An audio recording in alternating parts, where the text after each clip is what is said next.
Today's documentary, Empire of Water, The Lost World of Srivijaya. Imagine a city built not on land, but on water. A floating metropolis of wooden piers and stilt houses, where the language of trade echoed louder than any royal decree. For over 600 years, this was the heart of an empire you've likely never heard of. An empire without borders, whose territory was the ocean itself. Then, in the 13th century, it was simply gone. The Srivijayan Empire, the master of Southeast Asia's seas, vanished from history, its mighty fleet and golden ports swallowed by mud and myth. Its story wasn't written in stone or on parchment. It was written in water, and for centuries, that story was lost. Our tale begins not with a bang, but with a whisper from the deep. In 1998, off the coast of a small Indonesian island called Belitung, local fishermen hauled up strange, barnacle-encrusted pots from the seabed.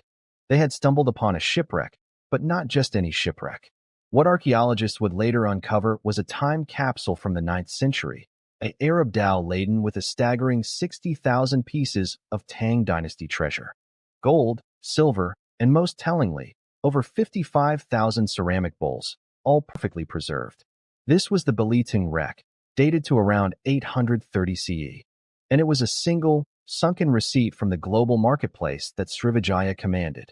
The ship was Arab, the cargo Chinese, the route controlled by Srivijaya. This single wreck proved the empire wasn't a legend. It was the absolute, indispensable middleman of the ancient world. To understand how a maritime empire rises, you must first understand the geography of profit. Picture the map of Southeast Asia.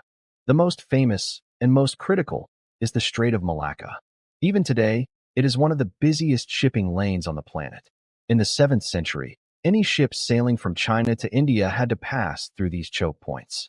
And sitting astride the southern end of the Malacca Strait, and controlling the Sunda Strait to the south, was the rivermouth kingdom of Srivijaya, based at Palembang on the Musi River in Sumatra. This was not an empire of conquest in the traditional sense. It was a thalassocracy, a sea power. Its wealth came not from taxing land, but from controlling water. Every ship that wished to pass through its straits had to dock at a Srivijayan port, pay hefty tariffs, and trade its goods.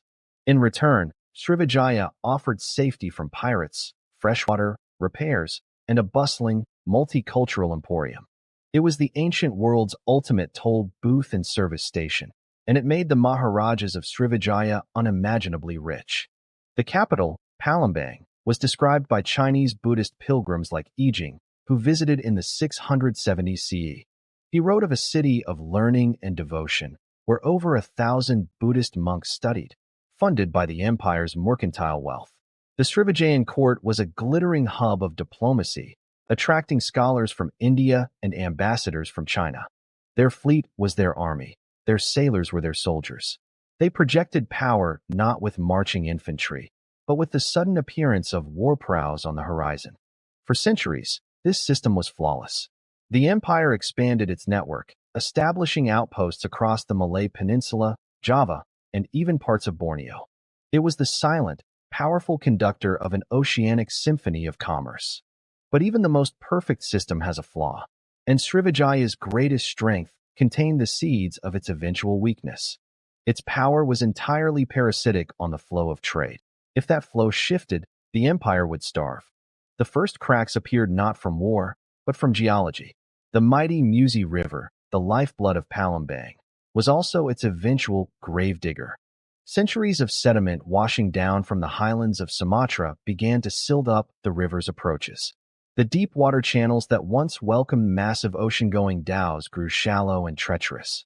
This was a slow, insidious crisis, a creeping strangulation that took decades, even centuries, to fully manifest. Meanwhile, alternative routes began to beckon traders. Sailors, always seeking an advantage, started to experiment with passages through the Sunda Strait or even riskier open ocean routes to avoid Srivijayan taxes. The monopoly was beginning to fray. At the same time, a new power was rising to challenge Srivijaya's cultural and economic influence. In central Java, the agriculturally powerful Selendra dynasty began constructing monuments of staggering ambition. Borobudur, the world's largest Buddhist temple, a mountain of stone carved with over 2,600 relief panels. This was not just piety, it was a statement. Srivijaya and the Salandras intermarried and jockeyed for position, a tense dance of diplomacy and shadow conflict that diverted attention and resources. The Srivijayan Empire was being squeezed, its environment turning against it, and its neighbors growing stronger. The pressure was building beneath the surface like tectonic plates. Then came the cataclysm. In 1025 CE, a storm of vengeance arrived from across the Bay of Bengal. The Chola Empire of South India, under the legendary warrior king Rajendra Chola I, launched a full-scale naval invasion. The motives were complex, a mix of trade rivalry, a desire to control the source of Southeast Asian gold, and perhaps retaliation for Srivijayan interference. Rajendra Chola's inscriptions boast of the campaign with chilling detail. He captured Sangramavijayangavarman, the king of Kataram, Srivijaya, along with his elephants, his war chest, and his massive treasury. The Chola fleet, a seasoned naval force used to long-distance campaigns, struck like a lightning bolt. They sacked and burned the Srivijayan capital of Palembang. They raided and occupied a dozen key port cities across the Strait of Malacca and the Malay Peninsula. In one brutal campaign, the invincible aura of Srivijayan naval power was shattered. The Chola fleet eventually withdrew, not seeking permanent colonization, but to break Srivijaya's monopoly. But the damage was irrevocable. The myth of Srivijayan invulnerability was gone. The empire technically survived, with the royal line re-establishing itself, but it was a ghost of its former self. Traders now saw the Srivijayan ports as vulnerable, their protection unreliable. The tributary relationships with smaller states began to unravel. For the next 2 centuries, Srivijaya clung to a fading existence. Chinese records, like those of the chronicler Zhao Rugua in the 13th century, still mention it, but the descriptions grow fainter. The final death knell may have been the rise of new Islamic sultanates in the region, which captured both the faith and the trade of the new era. By the end of the 13th century, the name Srivijaya had faded from living memory, its cities reclaimed by the suffocating jungle and the relentless mud of the Musi River Delta. For nearly 700 years, Srivijaya was a phantom, a footnote for specialists. Then, in the 20th century, the empire began to resurface, not through documents, but through the dirt. Archaeologists like the Frenchman Georges Coedes, who pieced together the inscriptions in the 1910s and 20s, gave the phantom a name and a history.